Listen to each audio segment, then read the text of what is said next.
EcoSkill avec une fonction publique pour la transition écologique. Merci.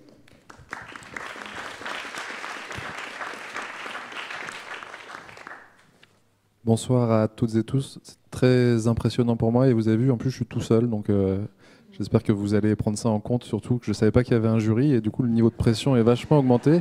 Est-ce que tu veux qu'on vienne à côté de toi pour te soutenir plutôt que d'être en face si c'est moins impressionnant? Je sais pas, ça, je me sens pas bien d'un coup.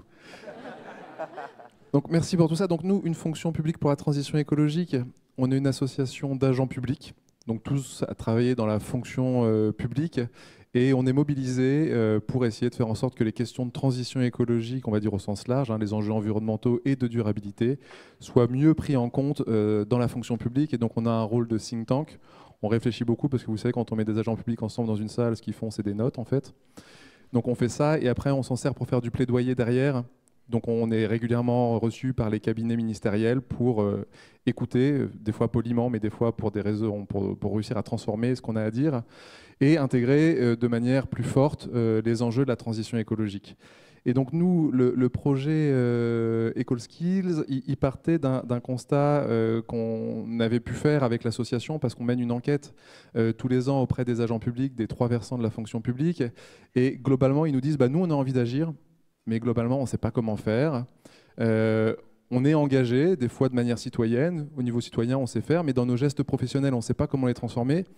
Et en plus, nos administrations, on considère qu'elles ne mettent pas forcément les choses en œuvre comme il faudrait.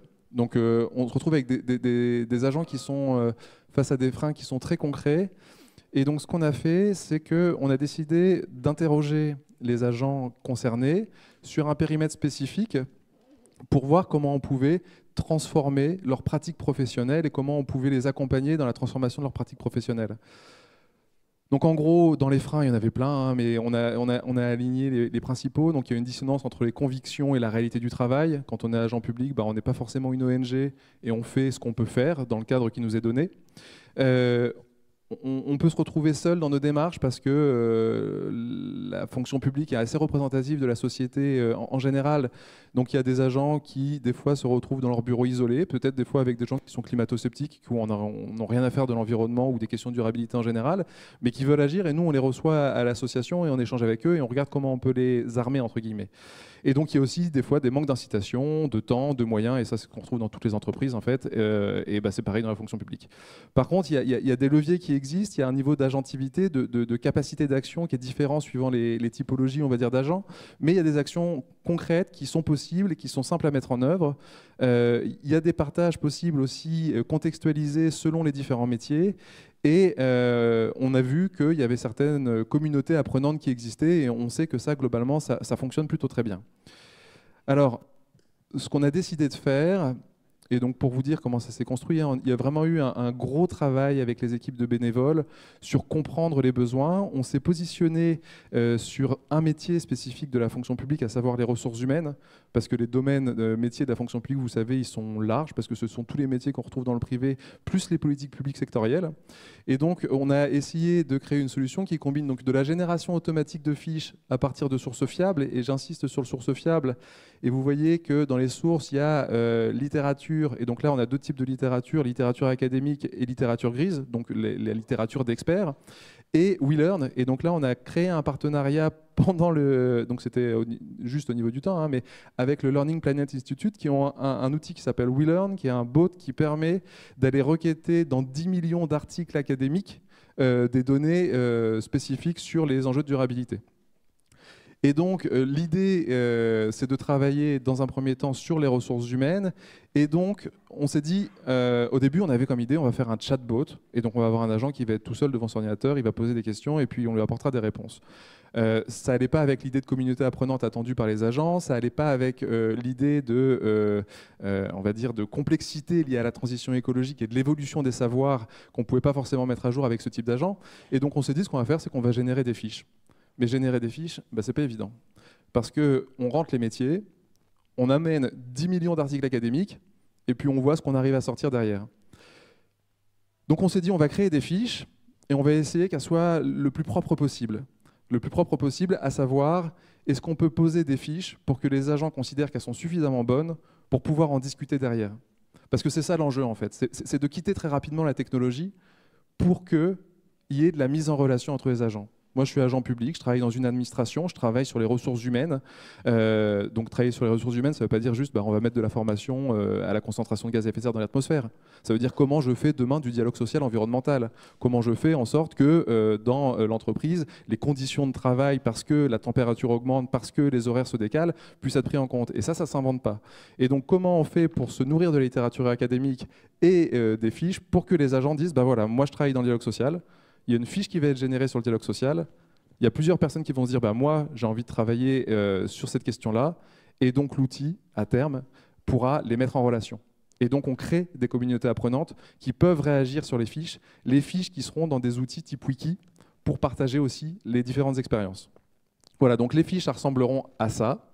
Mais on ne sait pas encore les générer. C'est pour ça que beaucoup ont mis des belles vidéos et j'ai la chance de passer en deuxième. Du coup, vous n'êtes pas habitué à avoir plein de vidéos. Au moins, vous savez qu'il y a des projets qui n'en ont pas. Le nôtre en fait partie parce que le livrable n'existe pas encore, parce qu'on se rend compte en fait que si on veut avoir des fiches qui soient de qualité, alors qu'on a essayé de faire beaucoup d'intelligence artificielle frugale, en fait, des modèles à moins de 12 milliards de paramètres, on n'a pas des réponses qui sont pertinentes. Donc on essaie d'être le plus frugal possible parce que ça correspond à nos valeurs. Pour autant, on va faire en sorte que ça puisse sortir les résultats dont on a besoin.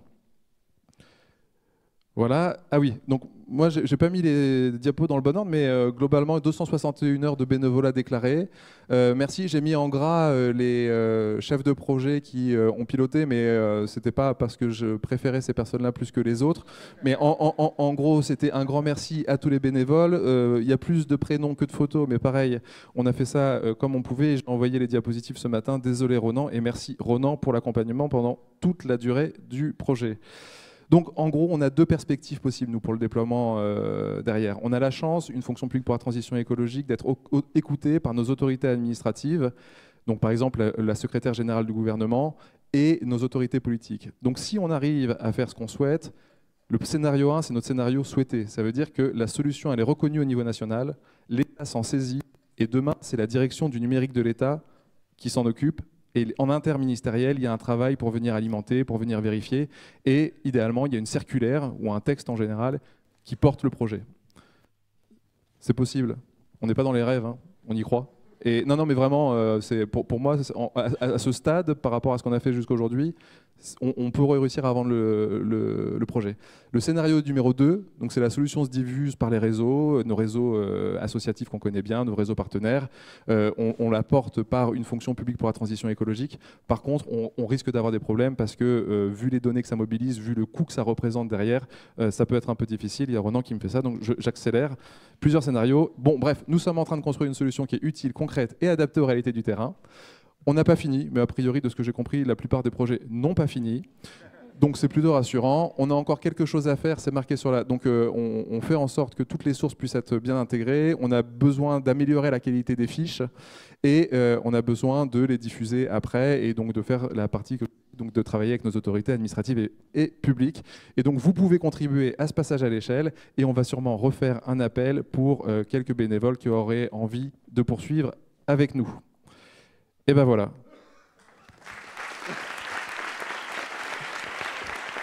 Merci beaucoup. Très bien. On a le temps pour une question très vite de part de la jury. Allez, c'est allumé. Merci beaucoup. Bonsoir. Ah oui, pardon. 1, 2. Il faut les s'appuyer tout le temps. Ok, d'accord. Très bien, merci. Bonsoir, merci beaucoup pour la présentation. Je me demandais dans quelle mesure c'était complémentaire avec des outils comme ceux développés par le LIER à destination des agents publics. Est-ce que voilà, c'est complémentaire? Est-ce que c'est un acteur avec lequel vous avez échangé? Alors, le LIER, ce sont nos meilleurs amis. Les fiches que j'ai montrées, c'est un guide qu'on a co-construit avec le LIER et l'idée, c'est de faire ce genre de choses. Donc, en fait, l'écosystème est petit. Hein, sur les agents publics engagés dans la transition écologique, il y a le LIER, il y a nous, après, il y en a des un peu sectoriels. Donc, c'est plus que complémentaire, en fait. C'est se nourrir de ce que l'on fait toutes et tous sur ces sujets-là pour venir faire en sorte qu'on puisse alimenter, parce que je parlais de littérature grise, aussi avec nos outils. Et donc là, on a quelque chose qui permettrait une diffusion un peu plus massive. Et pour rappel, les agents publics sont nombreux, on parle de 5,5 millions de personnes, parce que j'ai oublié de donner le chiffre. Et donc si on arrive à en toucher ne serait-ce que quelques milliers, ça marchera. Mais voilà, on est complémentaires hein, du Lierre et on travaille au quotidien avec eux. Encore merci.